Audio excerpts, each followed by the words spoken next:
몇 년 전 인천의 한 대형교회에서는 장로 투표 문제로 소송이 벌어져서 기사화된 일이 있었습니다.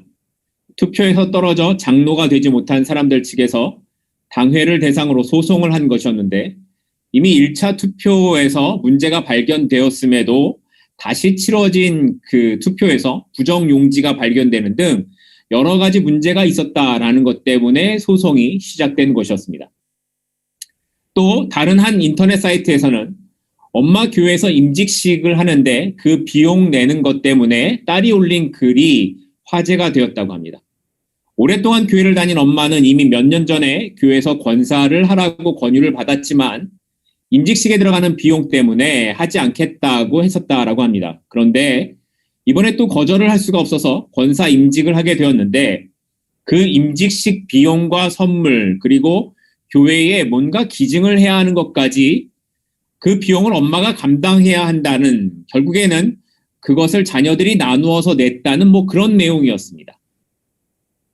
사실 이런 기사들은 제가 한국에서 사역했던 모든 교회들에서 다 일어난 일이었기 때문에 저에게는 그렇게 놀라운 일이 아니었습니다. 지금은 의식이 많이 변해서 장로와 권사가 교회 계급이 아니다. 임직식은 헌신과 봉사에 대한 격려를 하는 날이다 라고 하지만 여전히 임직식을 하는 날의 모습을 보면 온갖 축하를 받는 날 같은 풍경이 여전한 것을 보게 됩니다. 장로가 된 것을 축하하고 권사가 된 것을 축하하고 안수집사가 된 것을 축하하지요. 약간 비약을 한다면 이렇습니다. 축하합니다. 드디어 장로의 자리에 오르셨군요. 이런 느낌이 있는 것 같아요. 그런데 만약 예수님께서 지금 우리들 교회에 오셔서 임직식을 하는데 거기에 참석하신다면 어떻게 하실 것 같으십니까? 뭔가 좀 느낌이 오시나요? 그래서 오늘은 그 예수님께서 보여주시는 그 첫 번째 임직식에 관해 우리가 좀 살펴보려고 합니다. 오늘 우리가 읽은 본문 누가복음 6장 20절을 보기 전에 그 바로 앞에 있는 누가복음 6장 12절 말씀을 보면 예수님께서 산에 올라가셔서 12명의 제자들을 세우시는 장면이 나옵니다. 12절과 13절 말씀인데요. 이때에 예수께서 기도하러 산으로 가사 밤이 새도록 하나님께 기도하시고 밝음에 그 제자들을 부르사 그 중에서 12를 택하여 사도라 칭하셨으니, 이미 많은 사람들이 예수님의 소문을 듣고 따라왔지만 예수님은 그 중에서 12명의 사람들을 따로 부르셨고 그들을 사도라고 칭하셨다라고 합니다. 이들이 12명의 제자인 거죠. 그리고 17절 말씀을 보면 이렇게 사도라고 부르시는 12명의 제자를 택하신 이후에 예수님은 이들과 함께 내려오셔서 평지에서 말씀을 전하셨다고 하죠. 그래서 오늘의 본문 말씀을 평지설교 혹은 평지수훈이라고 부르기도 합니다. 평지수훈이라고 하니까 혹시 뭔가 떠오르시는 게 있으신가요? 아마도 마태복음에 있는 산상수훈이 기억나실 수 있을 겁니다. 마태복음 5장부터 7장까지를 산상수훈이라고 우리가 흔히 말하는데, 왜냐하면 마태복음 5장 1절에 예수님께서 산에 올라가서 말씀을 전하셨다라는 것으로 시작하기 때문에 그렇습니다. 그래서 사람들은 마태복음에 나오는 산상수훈과 누가복음에 나오는 평지수훈, 평지설교를 비교를 합니다. 어떤 학자들은 이 둘이 같은 말씀이라고 하기도 하고 어떤 사람들은 이 둘이 다른 장소에서 일어났으니까 이건 다른 말씀이다 라고 말을 하기도 합니다. 이 두 말씀을 같은 말씀이라고 주장하는 입장에서 보면 이런 겁니다. 산상수훈이라는 것은 그 있었던 곳이 추정되는 그 자리가 요즘에도 있는 팔복교회라는 곳이라는데, 이 팔복교회가 있는 곳이 갈릴리 호수 주변에 높지 않은 언덕과 평지가 있는 야산에 있다라는 거예요. 산이라서 나름 꼭대기가 있기도 하지만 거기서 조금만 내려오면 호수가 보이는 넓은 풀밭이 있다라고 합니다. 저도 사진으로만 봐서 가보질 않아서 사진으로만 확인했습니다. 그러니까 마태의 입장에서 보면 산에 올라와서 제자로 부름을 받고 조금 내려오기는 했지만 여전히 호수가 보이는 산에 있는 상태에서 말씀을 들은 것이기 때문에 산에서 말씀을 전하신 게 되고요. 누가의 입장에서 보면 제자로 부름을 받았던 꼭대기 장소가 아니라 좀 내려와 평편한 곳으로 내려왔기 때문에 평지라고 볼 수 있었다라는 거죠. 그리고 마태는 유대인들을 대상으로 기록했기 때문에 율법적인 내용과 유대적인 배경을 담아서 자세하게 5장부터 7장까지 기록한 반면에 누가는 이방인들을 대상으로 했기 때문에 율법적인 내용들을 줄이고 자기가 핵심적이라고 생각되는 내용들을 요약해서 좀 줄여서 기록한 것이라고 볼 수 있다라는 거죠. 이렇게 중요한 내용은 아니지만 그래도 논제가 되고 있는 부분이 있어서 말씀을 드린다면 이 산상수훈과 평지수훈은 이렇게 비교할 수가 있다라는 거예요. 아무튼 그러다 보니까 누가복음의 말씀은 마태복음과 그 내용에 있어서도 좀 차이가 있어서 산상수훈은 우리가 흔히 말하는 팔복을 말하는 반면에 누가는 사복, 사화를 이야기합니다. 그리고 그 복에도 내용에 좀 차이가 있는데 이 내용을 좀 더 자세히 보면 20절은 이렇게 시작을 합니다. 누가복음 6장 20절 말씀입니다. 예수께서 눈을 들어 제자들을 보시고 이르시되 너희 가난한 자는 복이 있나니 너희 하나님의 나라가 너희 것이미요. 예수님께서 누구를 보고 말씀하셨다라고 기록합니까? 제자들을 보시고입니다. 마태는 이 부분을 어떻게 기록했냐면 예수께서 무리를 보시고 산에 올라가셨다라고 말을 해요. 제자들이 그때에 나왔다라고 말을 합니다. 누가는 예수님께서 제자들을 보시고 말씀을 하셨다라고 말하지만 마태는 무리를 보시고 예수님이 말씀하셨다라고 하죠. 누가의 관점에서 보면 그러니까 예수님께서 이 말씀을 하고 계시는 대상이 무리들이 아니라 누구라는 거예요? 제자들이라는 겁니다. 바로 앞에서 12제자들을 부르신 예수님은 이제 이 제자들이 앞으로 어떻게 제자로서의 삶을 살아가야 하는가를 말씀하고 싶으셨던 것 같습니다. 그래서 자기의 삶을 버려두고 예수님만을 따라온 그들을 향해 너희들의 삶의 가치관, 목적은 이래야 하는 거야 라고 제자들은 이렇게 살아야 하는 거를 말씀하고 계신다라는 거예요. 오늘날로 말하자면 제자를 세우고 처음으로 사람들 앞에서 말씀을 전하시는 임직식 설교와 같은 모습을 누가복음 6장에서 보여주고 있는 것이라는 말씀입니다. 그런데 이렇게 제자로 세우시고 하시는 말씀의 내용이 뭐예요? 가난한 자, 줄인 자, 우는 자, 사람들이 미워하며 멀리하고 욕하고 버림을 받은 자들, 이런 사람들은 복이 있다라는 거예요. 반대로 부요한 자, 지금 배부른 자, 지금 웃는 자, 사람들에게 칭찬을 받는 자들은 어떻다고요? 이들은 화가 있다라는 거예요. 쉽게 말하면 저주를 받는다라는 말씀을 하고 있는 거죠. 다시 말하면 제자들의 삶은 어때야 된다라고 말하고 있는 겁니까? 가난하고 줄이고 울고 사람들에게 미움과 버림을 받는 사람이 되어야 하고 또 그렇게 될 것이라고 말씀하고 있는 거예요. 왜냐하면 이것이 복받은 것이기 때문이라는 겁니다. 여러분은 이 말을 들으셨다면 이해가 되셨겠습니까? 이건 말이 되지 않는 겁니다. 이해가 되지 않고 상식적이지도 않습니다. 더군다나 이제 막 제자가 되어서 예수님께 나의 인생을 다 올인한 사람들, 전부 내어놓은 사람들에게 주시는 말씀이 뭐예요? 가난하라고 그게 복 있는 사람이라니. 이건 이해하기가 힘든 말씀입니다. 여러분은 왜 열심히 일하십니까?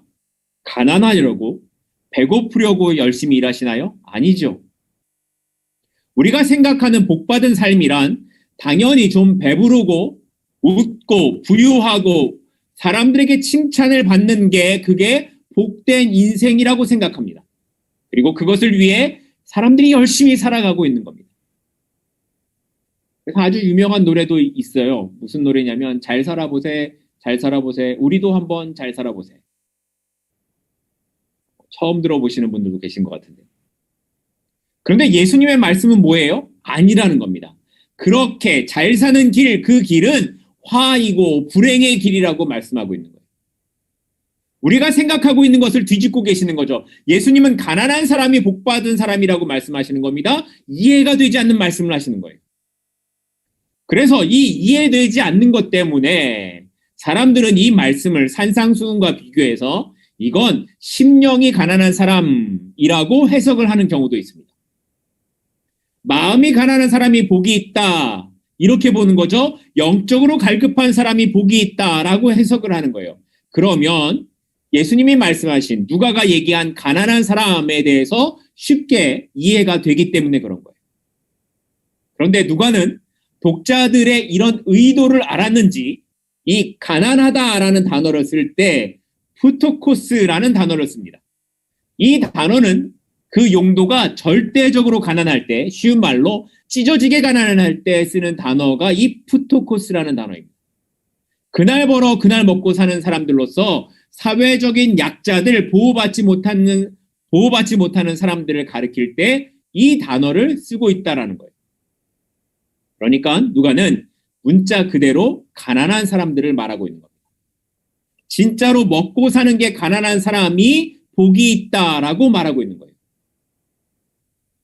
자, 그러면 여기에서 이런 질문이 생깁니다. 아니, 그러면 무조건 돈이 없고 쪼들리게 사는 사람은 복이 있는 사람인가? 이렇게 살아야 하나님의 백성이라고 할 수 있는 건가? 아니, 반대로 그러면 부자는 무조건 죄가 있는 사람이라는 건가? 이런 의문이 생길 수도 있을 겁니다. 그래서 이걸 이해하려면 누가가 말하고 있는 이 하나님의 백성과 물질의 관계가 어떻게 되어져 가고 있는지를 우리가 좀 살펴볼 필요가 있습니다. 누가복음 16장 13절부터 14절 말씀인데요. 누가복음 16장 13절부터 14절 말씀인데요. 지파인이 두 주인을 섬길 수 없나니 혹 이를 미워하고 저를 사랑하거나 혹 이를 중히 여기고 저를 경히 여길 것임이니라. 너희는 하나님과 재물을 겸하여 섬길 수 없느니라. 바리새인들은 돈을 좋아하는 자들이라 이 모든 것을 듣고 비웃거늘. 누가복음 16장을 보면 두 가지 비유가 나오는데 첫 번째 비유는 불의한 청지기 비유이고 다른 하나는 부자와 거지 나사로에 대한 비유입니다. 그리고 이 첫 번째 비유인 불의한 청지기 비유에서 그 결론이 지금 13절에 읽은 것처럼 하나님과 재물을 겸하여 섬길 수 없다라는 겁니다. 그런데 이 말을 들은 바리새인들이 뭘 했다고요? 14절에 비웃었습니다. 예수님의 이 말을 비웃었습니다. 그게 무슨 말이냐는 거죠. 세상을 사는데 어떻게 물질이 없이 살 수 있느냐라는 겁니다. 그리고 이런 바리새인들의 생각에는 그들이 믿는 신앙에 대한 확신이 있었기 때문에 그랬습니다. 신명기 28장 2절부터 6절을 보면 우리가 잘 아는 말씀이에요. 사람들이 좋아하는 말씀이기도 한데요. 내가 내 하나님 여호와의 말씀을 청종하면 이 모든 복이 내게 임하며 내게 이르리니 성읍에서도 복을 받고 들에서도 복을 받을 것이며 내 몸의 자녀와 내 토지의 소산과 내 짐승의 새끼와 소와 양의 새끼가 복을 받을 것이며 내 광주리와 떡그릇 반죽이 복을 받을 것이며 내가 들어와도 복을 받고 나가도 복을 받을 것이니라. 많은 사람들이 좋아하는 구절이죠. 또 예레미야서 31장 12절 말씀을 보면 이렇게 기록합니다. 그들이 와서 시온의 높은 곳에서 찬송하며 여호와의 복, 곧 곡식과 새 포도주와 기름과 어린 양의 떼와 소의 떼를 얻고 크게 기뻐하리라. 여기서 말하는 복이 그러니까 무슨 복이에요? 물질적으로 풍요롭다라는 거예요. 신명기 28장 말씀을 보면 말씀대로 사는 사람들에게는 복이 있고 그 복은 물질의 복이라고 말하고 있는 거예요. 그러니 바리새인들의 생각에 자기들처럼 율법을 잘 지키는 사람은 물질의 풍요로움이 있을 수밖에 없다라는 신학을 갖고 있는 거죠. 다시 말해서 그들의 관점에서 부는 율법에 순종해서 자기에게 주시는 하나님의 축복이고 가난은 율법에 불순종해서 생기는 화라고 생각하고 있는 겁니다. 이 말을 오늘의 모습으로 보면 이런 거예요. 어느 교회에 간증 집회가 있었습니다. 그런데 그 간증하는 사람의 내용이 이랬습니다. 자기가 사업이 굉장히 어려웠는데 그런 중에 11조를 하면 복을 받는다는 말씀을 듣고 자기가 너무 어려웠지만 11조를 철저하게 지켰더니 사업도 잘 되고 이렇게 성공하게 되었다. 그러니까 여러분들도 11조를 꼭 하라는 거였습니다. 물론 이런 간증은 은혜가 되고 또 도전이 되기도 하지만 문제는 이게 항상 모든 사람에게 옳지 않다라는 데 있습니다. 지금도 11조를 하고 있는 사람들 중에는 여러 사람들이 11조를 해도 여전히 힘들고 어렵게 살고 있고 더군다나 11조를 한다고 해서 그 간증한 사람처럼 사업이 잘 되고 성공한 사람은 더더욱 별로 없기 때문입니다. 아니, 11조는커녕 예수를 믿지 않는 사람들이 더 부자고 더 잘 살고 있는 모습을 볼 수 있기 때문에 그렇습니다. 그런데 마치 나는 이렇게 율법을 잘 지켜서 복을 받았다라는 것을 자랑하듯이 말을 한다면 그리고 그 말이 당신이 가난하게 사는 것은 그렇게 하지 못해서 그런 것이 아닐까처럼 말을 한다면 이것만큼 무례하고 교만한 신앙이 없기 때문인 것입니다. 바리새인들이 그랬습니다. 그들은 물질의 복을 이렇게 생각했던 겁니다. 그런데 예수님께서 재물과 하나님을 겸하여 섬길 수 없다라고 말씀하시니까 그런 생각이 있던 바리새인들은 그런 예수님의 말씀을 비웃었던 거예요. 그래서 이렇게 비웃는 그들을 향해 예수님이 두 번째로 하신 비유가 뭐냐면 지옥에 간 부자와 천국에 간 나사로의 이야기였던 겁니다. 이 땅에서 온갖 좋은 옷을 입고 날마다 잔치를 하던 부자가 죽어서 지옥에 갔고 그 부자 앞에서 거지로 살던 나사로가 천국에 갔다라는 이야기를 통해서 그 부자가 누구라고 말하는 거예요? 그 부자가 바로 너희들 바리새인이라고 말씀하고 있는 겁니다. 율법에 순종한다고 하냐? 그런데 너희는 매일 잔치하면서 집 앞에서 굶어 죽어가는 나사로를 본 적이 있느냐?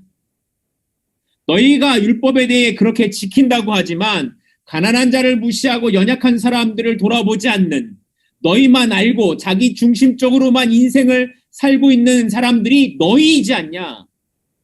그렇게 배부른 너희가 하나님의 필요를 느끼고 하나님을 의지하고자 하는 마음이 있었겠느냐라고 하고 있는 겁니다. 그러니까 부자의 잘못은 그 부한 것 자체가 문제가 아니라 그가 부한 것으로 인해 그 마음에 하나님의 은혜를 구하지 않는다는 것 때문에 있는 겁니다. 나에게 주어진 것이 하나님의 은혜라는 마음이 없으니까 사람에 대한 긍휼함, 배려 이런 것이 없다라는 거예요. 내 힘으로 이룬 것이고 더 이상 필요로 하는 것도 없기 때문에 지금을 즐기고 지금을 배부르면서 자랑하면서 하나님은 찾지도 않고 있는 겁니다. 그러니 그에게 모든 것을 만족하게 만드는 그 부는 뭐예요? 화라고 말하고 있는 겁니다. 이 말씀은 오늘 본문에서도 그대로 보여집니다. 오늘 우리가 읽은 누가복음 6장 24절 25절인데요. 그러나 화 있을진저 너희 부요한 자여 너희는 너희 위로를 이미 받았도다. 화 있을진저 지금 너희 배부른 자여 너희는 줄이리로다. 화 있을진저 너희 지금 웃는 자여 너희가 애통하며 울리로다. 이미 부요하고 배부른 자들은 하나님의 도우심을 필요로 하지 않습니다. 이들은 이미 위로를 받았고 이들은 이미 만족한 가운데 있기 때문에 그렇습니다. 그래서 이들은 하나님을 찾는 것에 갈급함이 없고요. 하나님의 도우심을 별로 필요로 하지도 않습니다. 이들의 관심은 사람들의 칭찬에 있고 사람들에게 보이기 위한 행동으로 자신을 꾸미는 것으로 살아가는 것입니다. 이들에게 중요한 것은 지금의 배부름과 지금의 즐거움과 지금의 누리는 사람들의 칭찬입니다. 여기에 하나님의 도우심은 없고 하나님의 은혜를 구하는 것은 보이지 않는 겁니다. 그러니까 반대로 말한다면 하나님의 사람들에게 있어서 배부름, 많이 가짐은 은혜가 아니라 화가 되기 쉬운 길이라는 겁니다. 나에게 주어진 물질을 끝까지 은혜로 사용하는 것 역시 쉬운 길이 아니기 때문에 성경은 그 부함을 누리면서 갈급하게 하나님의 도우심을 구하는 삶이란 낙타가 바늘기로 들어가는 것보다 더 어렵다라고 말하고 있는 겁니다. 그래서 예수님께서는 제자들의 삶이 비록 가난하고 배고프고 울어야 하는 상황에 있더라도 그것이 너희에게 뭐라고요? 복이라고 말씀하고 있는 겁니다. 왜냐하면 이런 사람들은 은혜를 사모하기 때문입니다. 하나님의 도우심을 기다리기 때문입니다. 가난과 아픔에서의 그 고난에서 나를 위로하고 도우실 그 하나님을 기대하고 사모하고 있기 때문에 그런 것입니다. 그리고 이런 삶의 태도로 살아가는 사람들 가운데에는 이미 하나님의 나라가 왔고 그들을 위한 하나님의 상이 예비되었다라고 주님이 말씀하고 계시는 거예요. 그러니까 우리가 가져야 하는 삶의 태도란 가난하지만 낙심하지 말아야 하는 겁니다. 왜요? 우리에게는 영원한 천국의 소망이 있기 때문에 그렇습니다. 또 부자이지만 교만하지 말아야 하는 겁니다. 왜냐하면 이 모든 것이 하나님께서 나에게 잠깐 동안 맡기신 은혜이기 때문에 그렇습니다. 그래서 이 물질을 통해 하나님의 은혜를 흘려보내야만 하는 겁니다. 바라기는 우리의 삶에 이런 모습들이 있기를 소망합니다. 내가 가난한 것이 문제가 되지 않고 내가 부자인 것이 문제가 되지 않고 나는 여전히 하나님의 은혜를 갈망하며 그 은혜를 나누는 사람들. 이런 하나님의 사람된 모습이 오늘 저와 여러분 가운데 있기를 소망합니다.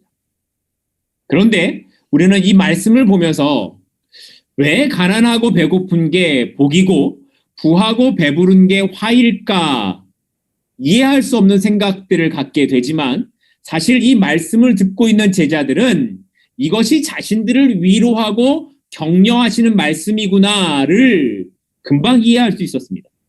왜냐하면 제자들은 이미 예수님과 함께하는 동안에 이런 삶을 경험했기 때문입니다. 어부였던 제자들은 예수님을 만나기 이전에는 적어도 그가 먹을 것에 대한 어려움이 없었을 것입니다.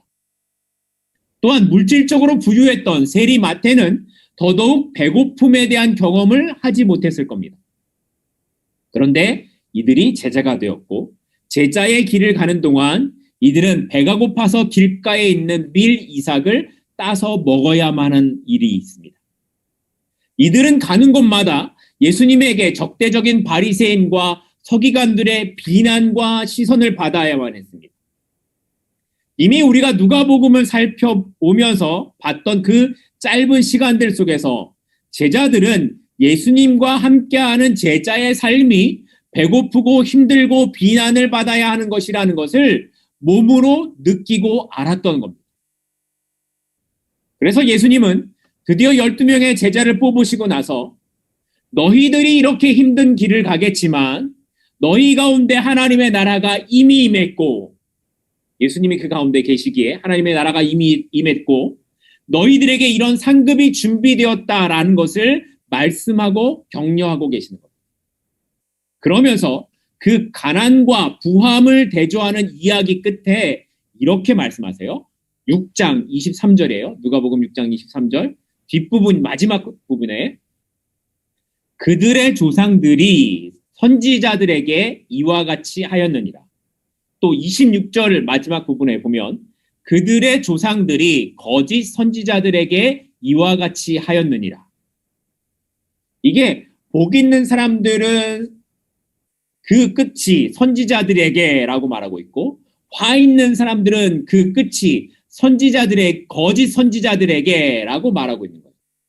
그러니까 배고프고 울고 욕을 당하고 버림을 당하는 제자들은 선지자들의 가는 길과 같은 길을 가고 있지만 부유하고 배부르고 칭찬을 받는 자들은 거짓 선지자들의 길을 가는 것이다 라고 말씀하고 있는 거예요.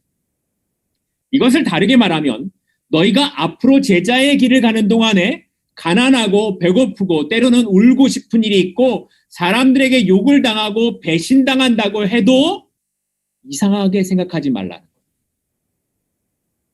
이 길이 선지자들의 길로 잘 가고 있다라는 것을 기억하라는 거죠. 그 길이 하늘의 상을 향해 제대로 가고 걸어가고 있는 길이라고 말씀하고 있는 겁니다. 반대로 부유하고 배부르고 칭찬받는 것에만 관심을 두고 살아간다면 그건 거짓 선지자가 되는 길로 가는 거니까 조심하라고 말씀하고 있는 것이기도 합니다. 그런데 우리는 어느 길을 가고 싶어 합니까? 여러분은 어느 길을 가고 싶어 하십니까? 누가가 말씀을 기록했던 초대교회 당시에 그리스도인들의 삶이란 이런 것이었습니다. 사람들에게 배척을 당하고 죽임을 당하며 배고픔과 아픔 속에서도 예수님이 나의 주시다를 고백하는 삶이었습니다. 그러니까 로마서 10장에서 예수를 나의 주라고 입으로 시인하면 구원에 이른다라는 말은 지금 우리들이 입으로 시인하는 것과는 차원이 다른 정말 생명을 건다는 것과 같은 의미였던 겁니다.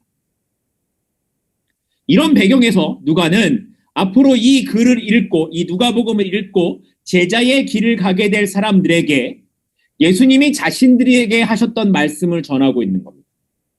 배고프고 고난을 당하고 배신과 아픔을 당하지만 그게 틀린 길이 아니다라는 것을 이야기하고 있는 거예요.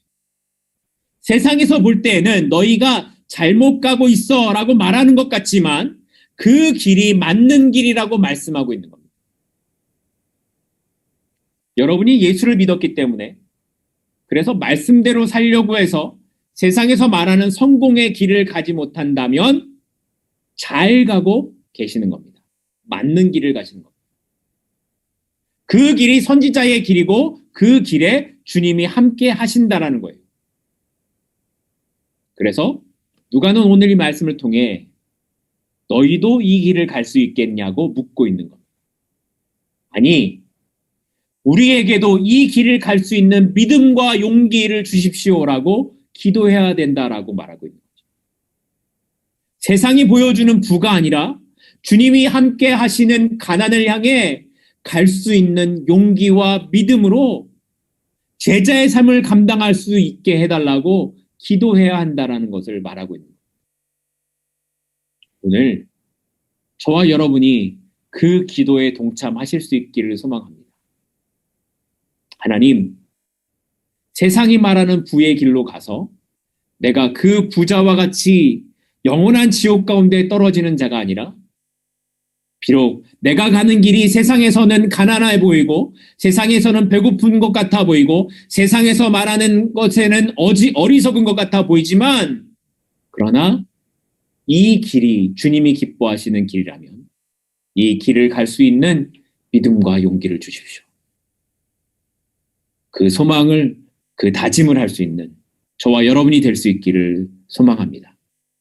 그러면 이렇게 선지자의 길이 아닌 배부름의 길을 가는 사람의 모습은 어떤 것입니까? 세상은 그 배부름의 모습을 이렇게 보여줍니다. 6년 전쯤 한국의 한 아파트에서 경비원이 자살을 하는 일이 있었습니다. 차에 탄 채 불을 내서 자살을 한 안타까운 일이 있었는데 그 내용을 보니까 말도 안 되는 일들 때문에 우울증으로 고통을 당하다가 자살을 한 것이었습니다. 아파트의 주민들이 이 경비원에게 선물이라고 갖다 주는 게 자기가 입던 옷이에요. 유통기한이 넘은 음식을 갖다 주면서 먹으라고 말을 해요. 5층에서 불러서는 음식을 받아 먹으라고 던지는 그런 일들이 있습니다. 인간이 인간의 인격을 이렇게 무시할 수 있나 하는 그런 일들이 벌어졌습니다. 이게 오래전 일일까? 아니요. 지금도 이런 일들은 무지하게 많이 일어나고 있습니다. 세상이 말하는 가치는 이런 겁니다. 내가 소유한 크기가 나의 가치다. 이것으로 사람을 판단하고 무시하는 겁니다. 너는 얼마를 가졌으니까 얼마짜리 인생이고 사람의 가치를 물질로 판단하는 그런 세상이 되었습니다. 그런데 더욱 참혹스러운 것은 교회도 그렇다라는 겁니다. 교회 안에서도 소유로 그 사람의 가치를 판단하고 더 많은 것을 갖기 위해 싸우고 빼앗기지 않으려고 내 것을 지키기 위해서라면 목에 핏대를 세우고 싸워서 직성이 풀리는 그런 모습이 성도인 우리에게도 있더라는 겁니다. 그런데 말씀을 준비하다 이런 기사를 봤습니다. 선한 영향력 가게를 시작한 오인태 사장의 인터뷰였는데 3년 전부터 결식 아동에게 무료로 식사를 제공하다가 이제는 다른 가게들까지 동참을 해서 전국에 한 700여 개 정도 사업체가 이 일에 동참하고 있다라는 거였습니다. 그런데 이 인터뷰 내용에서 제 마음에 남아있는 말은 이거였습니다. 코로나 때문에 가게들이 힘들지만 폐업하면 했지 아이들한테 밥 주는 것을 멈추겠다는 사장님은 한 사람도 없었다라는 거였습니다. 그리고 실제로 폐업을 하는 가게들이 있었고 그것 때문에 그 힘듦 때문에 이 일을 멈춘 사람들은 아무도 없었다라는 겁니다. 나의 부함이 하나님에게서 온 것이라고 고백하지 않는 모습은 다른 사람의 필요에 무관심한 것에서 시작됩니다. 내가 열심히 노력해서 물질을 모으고 부를 쌓게 되었다고 하는 사람은 다른 사람에 대한 긍휼함도 없고 그 물질을 나눌 마음도 없습니다. 오히려 다른 사람을 물질로 평가하고 나보다 못한 사람이라고 연약한 사람을 배려하기보다는 못하게 여기고 무시하는 모습으로 나타난다는 겁니다. 그러나 천국에 소망을 두고 살아가는 성도라고 한다면 적어도 우리의 가치 기준은 달라야 하지 않겠습니까? 나에게 주어진 것이 하나님의 은혜임을 안다라고 한다면 적어도 우리에게는 사람에 대한 긍휼함이 있어야 하는 것입니다. 내 것을 하나라도 빼앗기면 잠을 못 자고 목에 핏대를 세우고 싸우는 것이 아니라 그냥 넘어갈 수 있는 겁니다. 왜요? 우리에게 이것 하나 없어도 괜찮은, 아니 이것과는 전혀 비교할 수 없는 뭐가 있기 때문에 천국이 기다리고 있기 때문이라는 것. 가치를 이 땅에 두고 사는 사람은 싸우고 빼앗고 양보할 수 없지만 우리의 가치는 천국에 있습니다. 우리는 천국을 소유한 사람들입니다. 이 신앙의 고백으로 세상의 가치와 싸워갈 수 있는 믿음의 사람들이 될 수 있기를 주님의 이름으로 소망합니다. 오늘 제자들을 향해 이제 너희들의 삶이 이렇겠지만 이렇게 힘들고 어려운 길을 가겠지만 그래도 너희들을 기다리고 있는 그 영원한 천국이 있다라고 말씀하신 이 주님의 말씀은 오늘 제자의 삶을 살아가고 있는 우리에게도 동일하게 주시는 말씀입니다. 너희들의 삶이 힘들겠지만 너희가 제자로 살아가는 삶이 고단하고 힘들고 때로는 빼앗김을 당하기도 하고 때로는 억울한 일을 당하기도 하겠지만 예수 그리스도 때문에 그런 일을 당하더라도 그러나 너희의 가치가 이 땅에 있지 않고 하늘에 있음을 기억하라. 그 가치를 보여주는 삶을 살아가지 않겠냐라고 말씀하시는 그 주님의 음성 앞에서 주님, 그 길을 가겠습니다. 그 길을 갈 수 있는 담대함을 주십시오. 용기를 주십시오. 믿음을 주십시오. 그 고백으로 오늘 함께 서시는 저와 여러분이 될 수 있기를 주님의 이름으로 간절히 소망합니다. 기도하시겠습니다.